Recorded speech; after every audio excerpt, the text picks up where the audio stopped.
आज हम डिस्कस करेंगे वर्ल्ड हिस्ट्री का सिलेबस जो एमपी एग्ज़ाम DSSB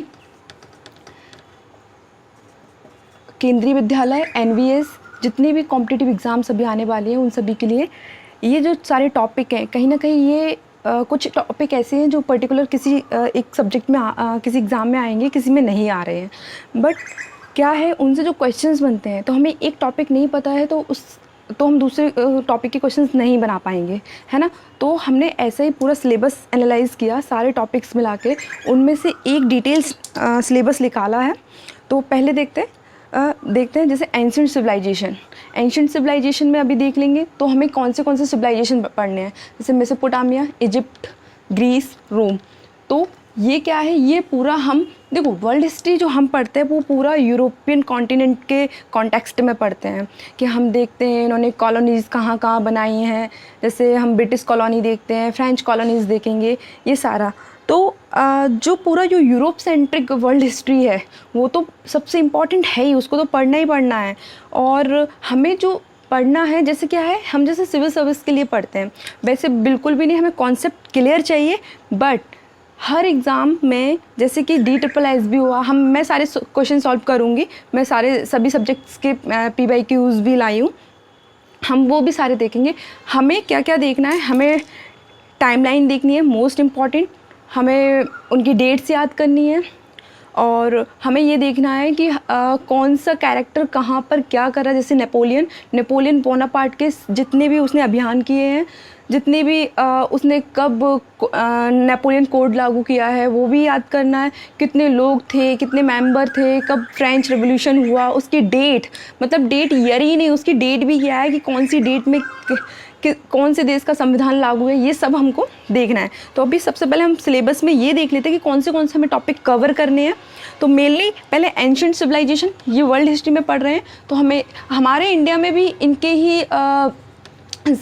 ही समकालीन कौन सी कंटेम्प्रेरी जो अपनी सभ्यता चल रही थी वो सिंधु घाटी सभ्यता चल रही थी इस टाइम पे, ठीक है। वो हम पढ़ते हैं ना कि जैसे मेसोपोटामिया, इजिप्ट से भी हमें कुछ ट्रेड का कुछ साक्ष्य मिलते हैं, ठीक है। फिर मिडेवल वर्ल्ड में पढ़ेंगे, मिडेवल वर्ल्ड जो, क्योंकि देखो हमारा इंडियन हिस्ट्री भी जो लिखी गई है ना वो किसी एक फॉरेन पर्सन के द्वारा लिखी गई थी। कहते हैं ना कि भारत का पहला ऐतिहासिक विवरण जो दिया है वो किसी ब्रिटिशर्स ने दिया है, जिनको हम जेम्स मिल कहते हैं, जिन्होंने भारतीय इतिहास को 3 पार्ट में बांटा था।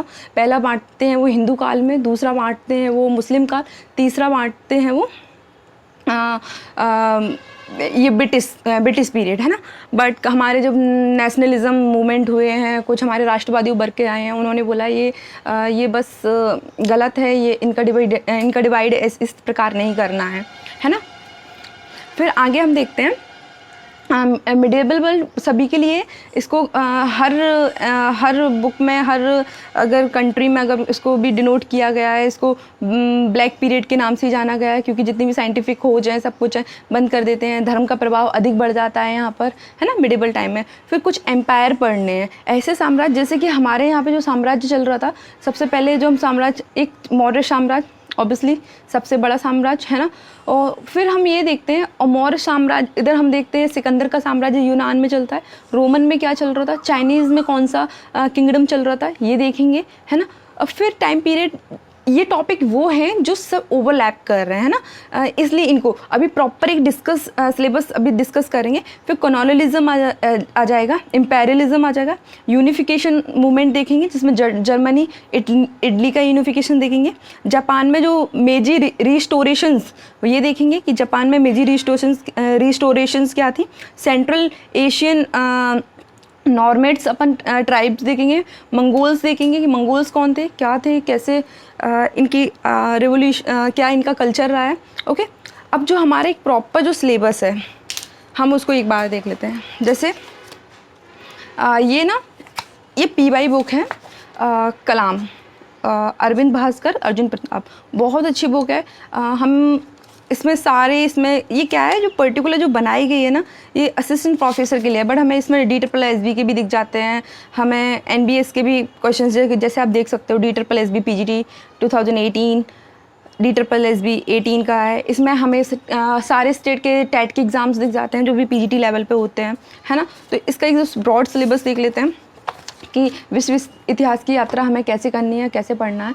पहले हम देखेंगे धर्मयुद्ध और सामंतवाद, क्रूसेड्स और जो फ्यूडलिज्म आया था, ये दोनों ही विशेषताएं हम देखेंगे। ये सामंतवाद देखते हैं, मध्यकालीन विशेषता है। और जैसे हम मध्यकाल से और धर्मयुद्ध क्रिश्चियन और यहाँ मुस्लिम अपन को दिख जाएगा, मतलब इस्लामिक वर्ल्ड और क्रिश्चियन वर्ल्ड के बीच।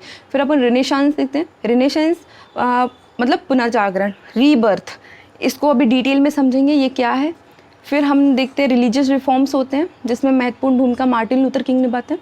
फिर इनलाइटमेंट, प्रबोधन का युग देख लेते हैं। औद्योगिक क्रांति, वाणिज्यिकवाद, पूंजीवाद, ये तीनों टॉपिक एक साथ देखेंगे, जिसमें से अपना मतलब जैसे इंडस्ट्रियल रिवोल्यूशन, वाणिज्यिकवाद दिखता है, मर्केंटलिज्म, पूंजीवाद, कैपिटलिज्म। इन सब के बाद इसका परिणाम क्या हुआ? अमेरिका का स्वतंत्रता संग्राम, अमेरिकन रिवोल्यूशन, फ्रेंच का, Napoleon, unification, Germany and Italy. फिर इसमें देखते हैं इंपेरियलिज्म में देखो उपनिवेशवाद आ गया, जो कॉलोनियलिज्म था, उदारवाद, लिबरल अपन थॉट, ये क्या है, ये सब विचारधारा हैं इनका देखो। फिर समाजवाद, इसमें हम कार्ल मार्क्स की कुछ Antonio Gramsci, Karl Marx, Hegel, इन सब की विचारधाराएं पढ़ेंगे। प्रथम विश्व युद्ध, पेरिस शांति समझौता देखेंगे, रूस राष्ट्रसंघ, इटली में। फिर हम देखेंगे ये सब होने के बाद एक यहाँ पे एक टॉपिक नहीं दिया है, विश्व आर्थिक मंदी, ठीक है। तो इसमें उसके बाद ये आया, तो हमने देखा था एक हमने अति राष्ट्रवाद, ये उसी का ही परिणाम है अति राष्ट्रवाद का। इटली में फांसीवाद का उदय, जर्मनी में नाजीवाद का उदय। फिर सेकेंड वर्ल्ड वॉर देखते हैं, क्योंकि ये इन दोनों का परिणाम था सेकेंड वर्ल्ड वॉर। फिर हम देखते हैं यूनाइटेड नेशन ऑर्गेनाइजेशन, जो यूएनओ बनता है। आधुनिक चीन देखेंगे अपन, जापान देखेंगे, ये दोनों ही ये D+SB में है, ये भी D+SB में। अफ्रीका, दक्षिण पूर्वी अरब सागर में, ये सभी ये जितने भी टीचिंग एग्ज़ाम्स है स्कूल लेवल पर, उन सभी का ये टॉपिक है। 1950 का विश्व देखेंगे, और इसी के साथ अपन क्या देखेंगे, इंडिया का आफ्टर इंडिपेंडेंस, उसका भी हिस्ट्री इसी में ऐड करेंगे, इसी में ही पढ़ेंगे इसी के साथ। तो अपने ये पूरा सिलेबस है, तो अपन टॉपिक बाई टॉपिक इन सबको उठा के देखेंगे कि क्या कैसे अपन को डील करना है। और फर्स्ट ऑफ ऑल आप अगर कोशिश करो तो इस बुक को लो, इसके क्वेश्चंस देखो कि किस प्रकार से पूछ रहे हैं। देखो मैंने बताना है इसमें, जैसे कि अपन को असिस्टेंट प्रोफेसर के भी क्वेश्चंस मिलेंगे, और जितने भी PGT लेवल्स के all over the India exams conduct होते हैं, उन सबको भी ये बुक इसको इंक्लूड करती है सारे क्वेश्चंस को। तो अच्छी बुक है, मैंने भी यही पढ़ी है। तो अब देखते हैं आगे। Okay, thank you.